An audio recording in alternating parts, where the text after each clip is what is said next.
derivative of that question. So, all righty, fifth thing thrown out there. Again, we talked to Sarah a little bit earlier tonight about this.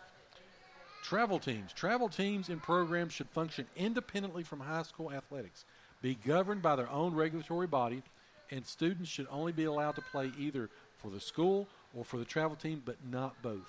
Would you tweet that or would you delete that? I'm not sure how to answer this one.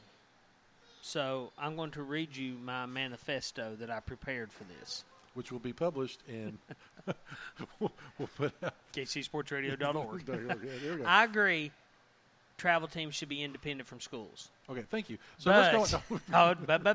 oh, here we go. I would like to see them utilize the same rules as the middle and high schools do for their age groups. Okay. I'm speaking mostly from a baseball point of view. That's what I have the most experience with in this. Every year we have boys struggle when they move to school ball because of the weights of the bats. Mm-hmm. You can use about anything in travel ball. TSSAA requires a drop 3 bat, which means only the number 3 difference between the weight and the length. They're incredibly heavy compared to a drop 11, drop 12 bat. So it takes some kids, I'm not exaggerating, half a season or more to get used to that difference. I've seen parents get really upset. For some reason, they won't blame the coaches for the state ruling because they've gone out and bought their son a high-dollar $400 or $500 bat that he can't use in school ball. Mm-hmm. It just sits in the corner and collects dust. The entire team would have to forfeit if he used that bat. If travel ball groups would adopt the same regulations, it would help both programs.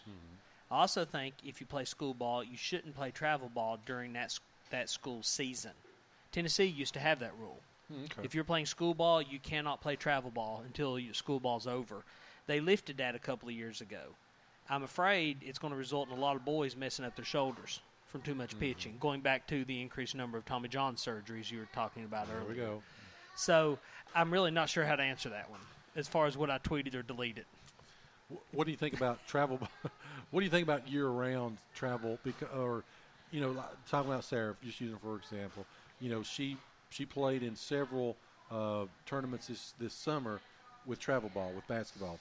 And towards the end of the summer, she hurt her foot, which, of course, she had to start the season basically on the IR, if you will, with volleyball. So she's just now getting – and it's in October.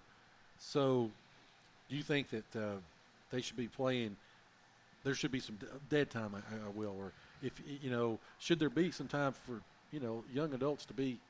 I think it depends on the kid.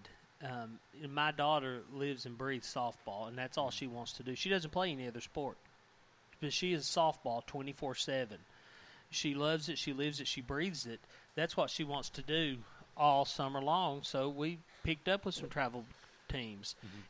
Sarah could have hurt her foot walking down the street. I mean, yes, the increased chance of probably not her. It's the increased likelihood is there if you're playing sports, but if they love it and they want to do it, I mean, I have zero problem with it. They only get one chance. Okay. So, yeah. Very political way to answer. No, I'm okay with it. I just, like I said, I'm not a big fan of it during the school ball season. Yeah. All right. Threw one extra in. Kind of off the wall, just one. Kind of like today's broadcast. Yeah, we were off the rails. It started late anyway. All right, so Chris, would you tweet this or delete this? Frosted Flakes must be considered the greatest breakfast cereal of all time. Tweet it. Tweet it. Do you know why? They're great. Who doesn't like a bowl full of sugared goodness? But do you know when I eat my most of my cereal? Before I go to bed. I don't need it for breakfast. Nice. Yeah. Well, no, there's nothing, because I will probably get that tonight as well. So, all right, so that is tweet it or delete it. And like I said, say thank you to Chris for always putting up with the oddball and again, next week's will be a all new high or low. We'll see how it goes. Talking about the pickup panel, of course, that will be released on Friday. Oh. Chris, it's been pretty close. It's been very close. The last couple of weeks, though, there's been a little bit of separation. I've had a little bit of good run. 71-17 overall. Tanner, right there, it seems like he's always game back. 13-3 last week. It was 67-21.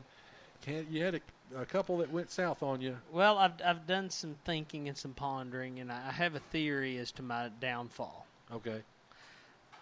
It's the Southwest Virginia games. Mm-hmm. I'm apparently not researching them as well as I need to, and I'm not as familiar with them, and I think that's my Achilles heel.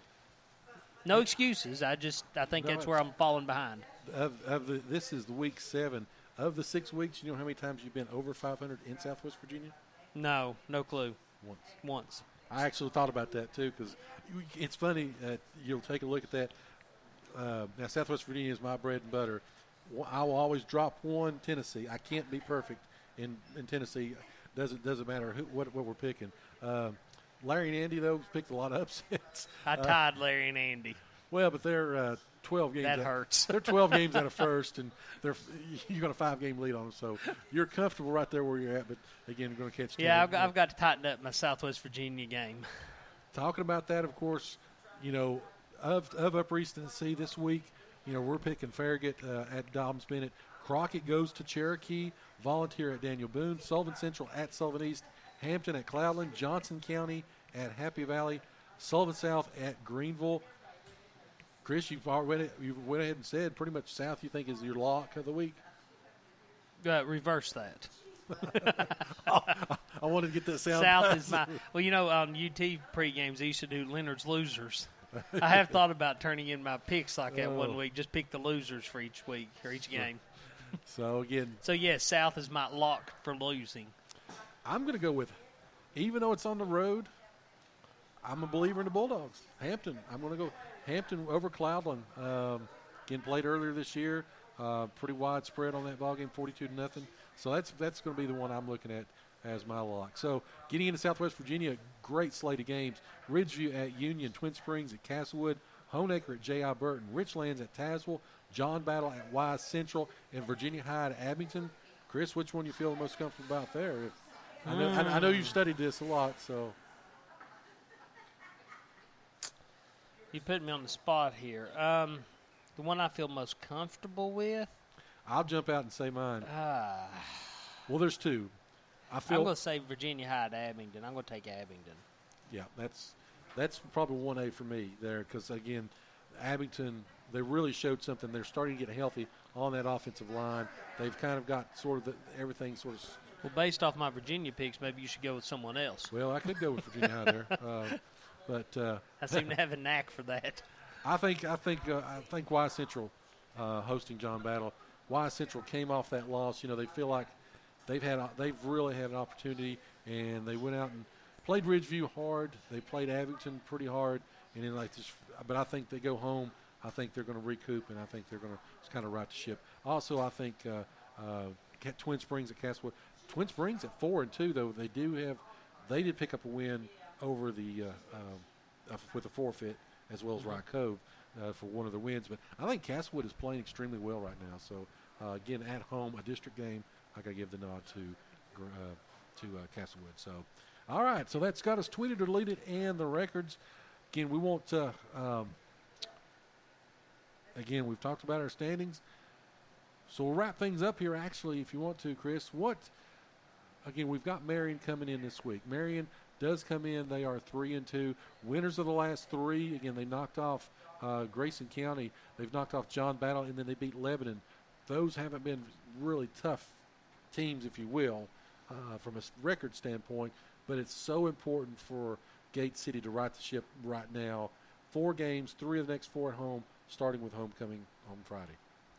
I really have a good feeling about this game. Yep. Gate City has shown all season long their ability to fight and not give up. And I was talking to Coach earlier when we were on commercial, and this Marion game still got a bitter taste in his mouth from last year. Gate City's got a chip on their shoulder. They realistically should have won that game. And that was on the road. Being at home, Legion Field, homecoming, I think Gate City's going to pull it out. And you talk about the last, of course you don't want to, but the last couple of years have been 1-9. But when have we played the best? The second half of the season. Because, again, we've run the gauntlet. We've seen the Ridgeviews. We've seen the Unions. We've seen the Sullivan Souths, the Richlands, and and you just look at the records. The tougher teams have been in that first half. We've survived that. We've come through it. We're still confident. So I think it's going to be. I think we're going to run. I think we're going to run the table. I think that we could. I think we can run. It's like run the table. Go 5-5. I could see it happening. Easily. So, of course, there's a couple of games too. If they start looking ahead, you got to just keep your head down. Look right what's coming next.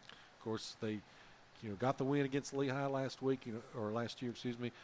Marion, as we talked about, they come all the way back just to lose it sort of at the end. John Battle, they had that early lead, 14-0, and it kind of slipped through their fingers.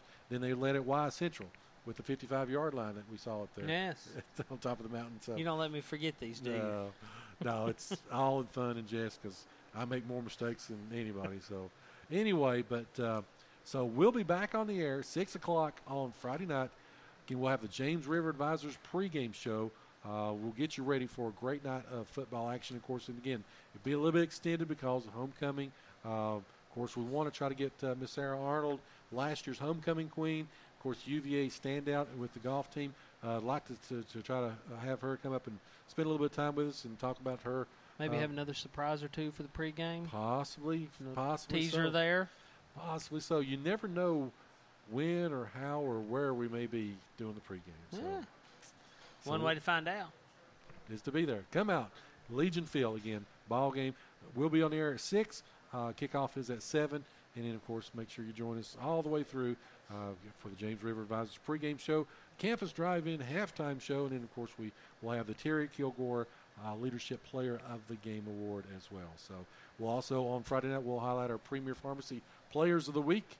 And we'll have a lot more surprises, hopefully, for you. It's homecoming week here at Gate City. So, for Chris Carr, this is Joe Carter. Again, you've been listening to the home of Blue Devil Sports.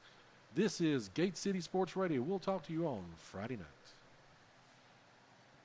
You are listening to the home of Blue Devil Sports. This is Gate City Sports Radio. Sports Radio.